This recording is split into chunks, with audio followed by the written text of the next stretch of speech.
Guys, di depan gue sudah ada Vivo V70, yang mana untuk pertama kalinya ini Vivo masukin DNA flagship di seri V-nya mereka, terutama versi yang reguler punya.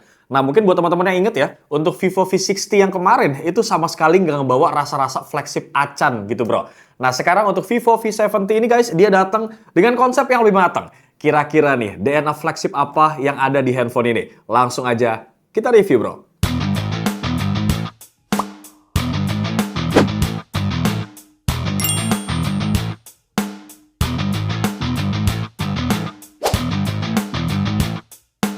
Hal pertama yang langsung kerasa banget pas gue pegang Vivo V70 ini guys adalah tuh solid banget.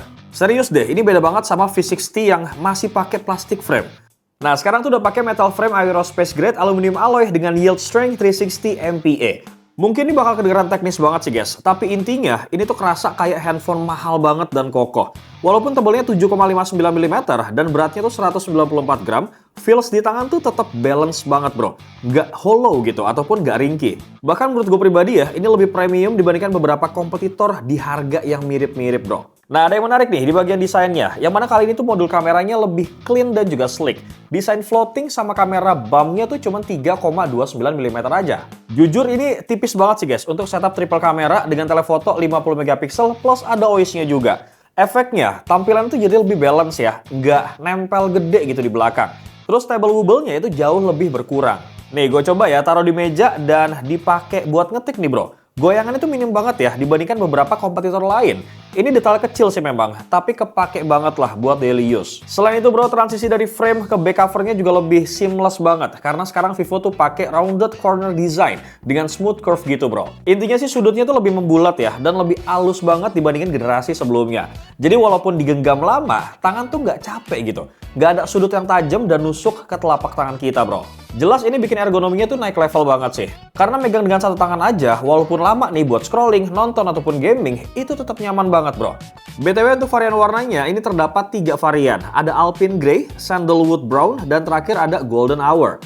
Oke lanjut guys, sekarang kita masuk ke bagian layar. Yang mana kali ini Vivo V70 dibekali layar berukuran 6,59 inci. Dan ini menurut gua tuh sweet spot banget. Lebih compact dibandingkan Samsung Galaxy 25 FE yang 6,7 inci. So buat lo semua yang suka pakai handphone agak ringkas tapi tetap lega, ini pas banget bro. Bezelnya juga makin tipis ya. Di sisi samping itu cuma 1,25 mm aja.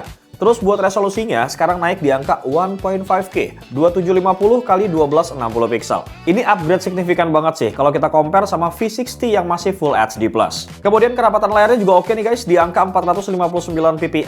Jadi teks kecil, icon, sampai detail film itu bakal kelihatan tajam banget di layarnya. Kemudian untuk local peak brightness-nya tembus di angka 5000 nits. Jadi dipakai di luar ruangan siang bolong pun ini masih kebaca jelas di layar bro. Warnanya pun juga udah P3 white color gamut plus HDR10+.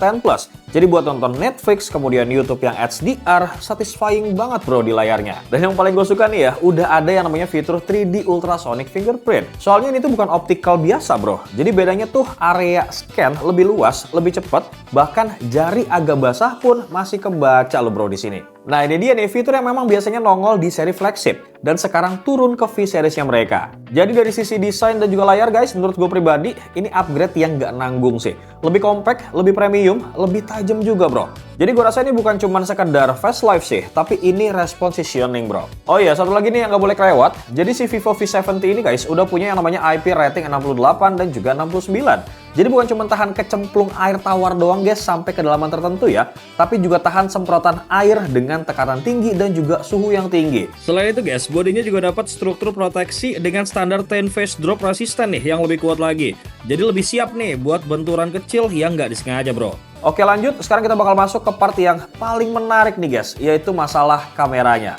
Jujur ya, bagian kamera ini memang benar-benar bagian yang menarik banget sih untuk kita bahas guys. Karena fitur-fitur kayak AI Stage Mode dan juga AI Travel Portrait itu udah ada di Vivo V70 ini bro. Jadi buat setup kameranya kurang lebih seperti ini bro. Ada 50 MP Zeiss OIS main kamera dengan sensor Sony LYT700V sebagai kamera utamanya. Kemudian ada lensa ultra wide 8 MP. Dan yang penting banget nih, ada 50 MP Zeiss Super Telephoto dengan sensor Sony IMX882 bro. Sementara buat kamera depannya guys, ini dibekali sama lensa 50 megapiksel. Nah, yang bikin gue excited banget ya, jelas sih kamera telefotonya guys. Karena ini bukan tele 8 megapiksel kecil kayak di beberapa kompetitor. Bahkan kalau kita bandingin sama Galaxy S25 FE guys, mereka cuma pakai 8 megapiksel tele 1/4.4. Secara hardware memang udah beda kelas banget sih. Pas gue cobain zoom 1 ke 10 kali guys, detailnya tuh masih konsisten banget. Dan sekarang ada yang namanya AI Stage Mode yang diambil dari DNA X Series-nya mereka loh guys. Jadi kalau misalkan lo semua lagi nonton konser ataupun event Ramadan, lighting panggung yang kontras dan gerakan yang cepat itu lebih ke handle banget di sini. Mode potretnya juga makin serius banget ya, karena Zeiss Multifocal Portrait 85mm dan 100mm nih bro. Jadi framingnya tuh lebih natural ya, background compressionnya tuh dapat banget, dan bokehnya itu khas Zeiss banget lah. Terus ada AI Travel Portrait juga nih, yang mana ini fitur yang fun banget lah buat konten. Bisa ganti langit jadi morning glow, clear sky, evening glow, sampai nightfall juga bisa. Kemudian bisa remove orang otomatis juga ya guys, dan auto lurusin komposisi foto miring. Nah buat lo nih yang bikin konten travel ataupun Ramadan vibe, ini ngebantu banget sih guys, tanpa harus ribet-ribet ngedit. BTW nggak hanya dari segi fotonya aja, dari sisi video juga udah bagus banget guys di sini.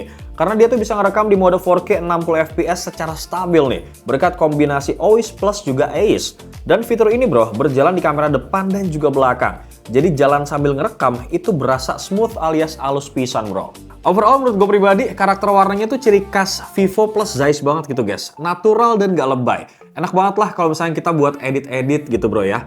So buat lo semua yang hobi nonton konser, kemudian suka bikin travel vlog ataupun suka foto-foto portrait, gue rasa handphone ini bener-bener oke banget lah, paling balance kalau kita compare sama kompetitor lain gitu bro. Lanjut, sekarang kita bakal bahas masalah performanya bro. Di bagian chipset, Vivo V70 guys pakai chipset Snapdragon 7 Gen 4. Mirip lah sama Oppo Reno 15 yang pakai chipset itu juga bro. Gue pun nyoba tes nih ya Antutu benchmarknya.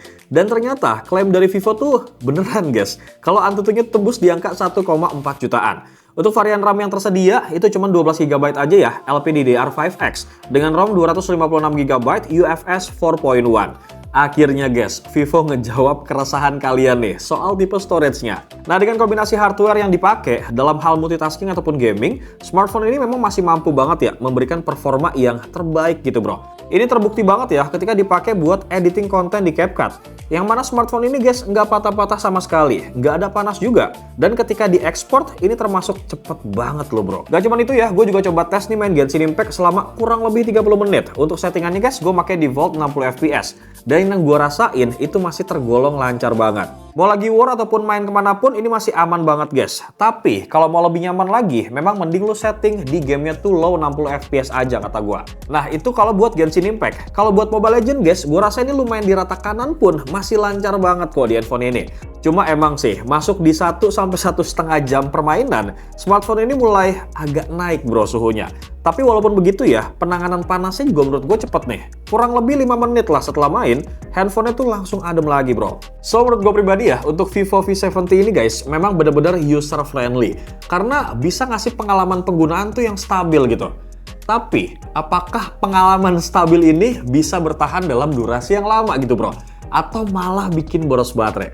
Jadi kalau kita ngomongin soal baterai ya, handphone ini tuh pakai 6500 mAh untuk V70 yang reguler. Tapi yang menariknya lagi nih guys, pengecasannya loh. Karena udah dikasih 90 watt flash charge, mantap banget nih. Dari 1 sampai 50% itu bisa terisi selama 30 menit doang. Kemudian sampai 70% cuman butuh waktu 47 menit. Dan terakhir nih sampai full 100% itu cuman 1 jam 6 menit aja. Terus buat penggunaan realnya ya, gue pakai handphone ini guys buat nonton YouTube sampai baterainya tuh habis. Ternyata bro, butuh waktu 11 jam lebih loh buat bikin baterainya tuh habis. Dari bagian baterai, sekarang kita masuk ke bagian OS-nya. Yang mana Vivo V70 guys juga udah pakai yang namanya Origin OS 6 yang makin bagus banget nih secara experience. Dan yang paling gue suka, tampilan lock screen-nya loh guys, yang sekarang tuh jauh lebih customable. Terus yang bikin menarik lagi ya dan bikin lengkap, Origin OS tuh sekarang udah punya fitur private space yang bener-bener rapih banget. Ini versi yang lebih matang sih guys dari dual space. Jadi kita tuh punya ruang buat aplikasi, kemudian foto dan juga file sendiri, lengkap dengan perlindungan biometrik. Dan selain itu masih ada beberapa fitur lain nih yang menurut gue tuh oke banget, yaitu Origin Island, ada drag and go, dan juga ada one tap transfer bro. Terakhir, Vivo juga kasih komitmen paling panjang nih sejauh ini, yaitu 4 tahun sistem update dan 6 tahun security patch. Artinya bro, kalau misalkan lo semua beli sekarang, handphone itu masih aman banget dipakai sampai 2031 loh, tanpa ketinggalan software ataupun patch keamanan. Nah guys, buat after sales-nya juga ada tambahan 12 bulan extended warranty plus screen protection nih, yang bisa diklaim lewat aplikasi Vivo Store. Jadi total perlindungannya guys, itu makin panjang banget loh. Gak cuma itu ya, kalian juga dapat 1 tahun garansi resmi. Ada 15 hari pergantian unit kalau ada masalah, terus ada 6 bulan garansi aksesoris juga. Yang gue juga suka nih guys, service centernya juga udah tersebar luas dan ada layanan gratis kayak pengecekan perangkat, kemudian cleaning, bahkan pick up dan delivery repair service di area tertentu bro. Jadi beli handphone ini tuh bukan cuma dapat spek doang ya guys, tapi juga dapat rasa aman dalam jangka panjang bro. So kesimpulannya menurut gue untuk Vivo V70 ini guys, bukan cuma sekedar penerus dari Vivo V60 aja, tapi bener-bener ngebawa upgradean yang mantep banget gitu bro. Dan seperti biasa, buat lo semua yang udah tertarik meminang handphone ini, link pembeliannya bakal gue taruh di kolom description. Bewok pamit guys, assalamualaikum.